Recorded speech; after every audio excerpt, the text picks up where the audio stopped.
Okay, hawak natin ngayon itong Middle Rabbit Infinix Note 50 Pro 5G casing at kasama natin itong ating isang staff sa Infinix para ibigay ang kanyang thoughts sa casing nito. Ano masasabi mo? Yes sir, maganda siya sir, lalo meron na siyang magnetic.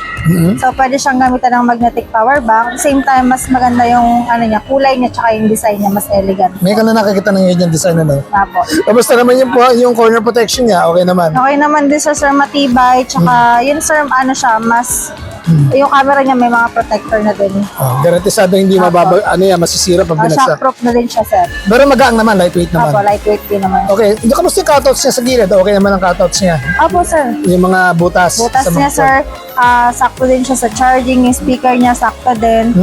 Pati dito yung speaker niya sakto din sir. Okay, so yung sa camera lens natin, okay naman. Apo. Okay. Lahat sir, sakto po. Ikaw, marirecommend mo ba yan para sa Infinix Note 50 Pro 5G natin? Yes sir, lalo sir, maganda yung design niya. Pasok din sir sa yung magnetic niya na case. Then yung magnetic power bank natin sir na free. Kahit pasok sa kanya. Okay, sige.